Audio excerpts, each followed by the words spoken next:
you talk about the new Great Depression. How would you define a Great Depression?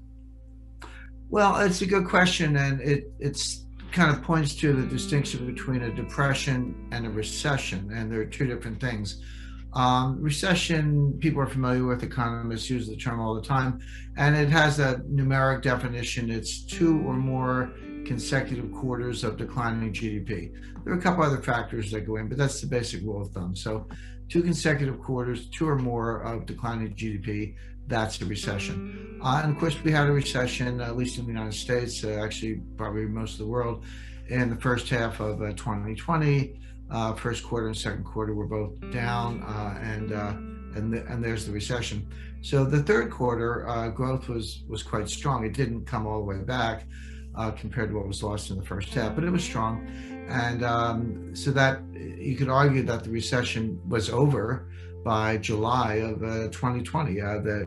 We have a group in the United States called the National Bureau of Economic Research. It's a private group of economists, but they're the official scorekeepers, if you will, about recessions. They did declare a recession started in the first quarter. They haven't said it's over, but it's very likely that they'll reach that conclusion. A depression is different.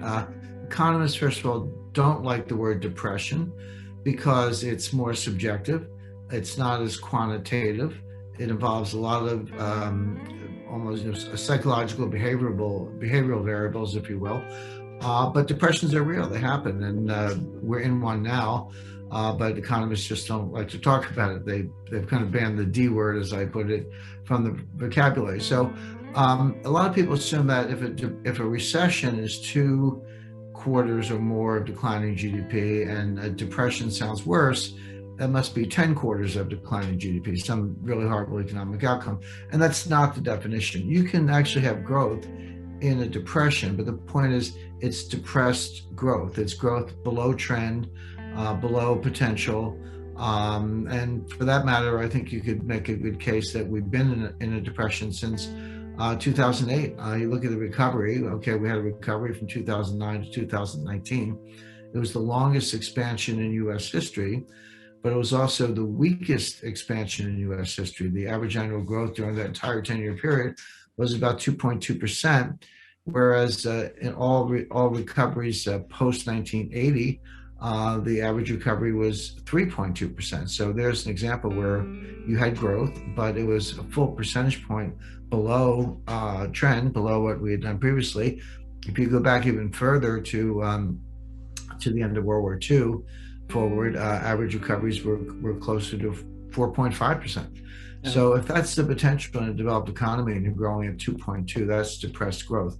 We can leave the definition of what happened for those 10 years for another day. But now the point is we've had a technical recession. We may be approaching another technical recession, the first back-to-back recession since 1980.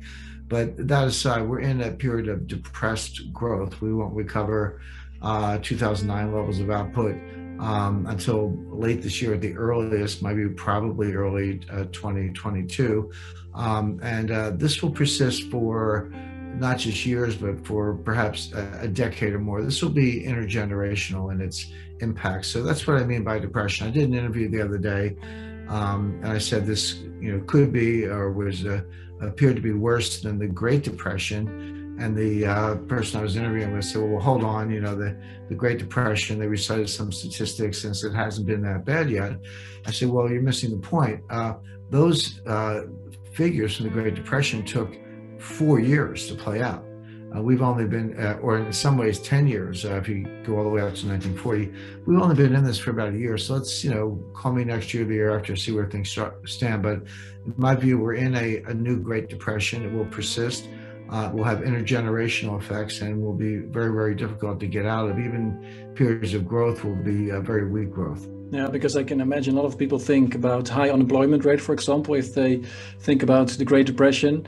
And if you look at the unemployment rate, when we last spoke in April, it was sky high, around 15%, and then it went down all the way to around 6.3%. Of course, you can have a whole discussion about the definition of unemployment. In your book, you also describe the labor force participation rate, which has been declining over time.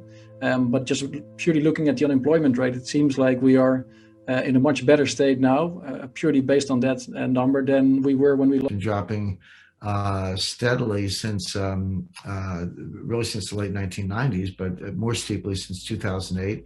Fell off a cliff in 2020, but it's dropped over 10 years or so from the high 60s to the low 60s. Now, that doesn't sound like a lot. You're talking about almost 10% of a workforce of 120 million people. So this is 12 million people or so who don't have jobs.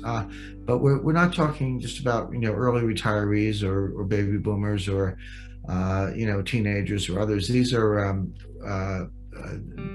basically able-bodied people between the ages of 25 and 54, prime working age. There are over 10 million of them who don't have jobs, but they're not counted as unemployed because they're not looking for jobs. But the point I make is, well, if you're a bartender in a town where every bar is closed, what's the point of looking for a job? Maybe you can move to Phoenix, Arizona and put solar panels together, but that's not very likely. The point is, and that labor force participation rate never gets to 100%. It never gets over 70%. There are good reasons for some people not to have jobs. You could be a student, you could be a homemaker. As I say, there are other reasons. But when it drops that much, you have a large pool. And by the way, I've been speaking of this for a long time. Other analysts have as well. Jay Powell, chairman of the Fed, mentioned it in a speech last week. So it's even beginning to sink in at the Fed a little bit. And he said what we're saying right now, which is if you take the able-bodied Americans who don't have jobs but not looking for them and add them to the unemployed list, that percentage number goes up to about 12 or 15%, and that is a depression level unemployment rate. What would be the best way to increase velocity to make people spend again? Well, the important thing is that velocity is a psychological concept. It's not a monetary concept. The Austrian economists, monetarists, neo-Keynesians all have the view if you print a lot of money, you'll get inflation. And that's just not true. Milton Friedman was wrong about that. It's not the money printing that causes inflation. It's the velocity. It's the turnover of money. The quantity theory of money is just an identity. People say, well, doesn't that prove if velocity's not constant, doesn't prove that quantity theory of money doesn't work? No, I mean it doesn't prove that at all. The quantity theory of money is just a definition. It's like saying A equals A. What it proves is that velocity is not constant.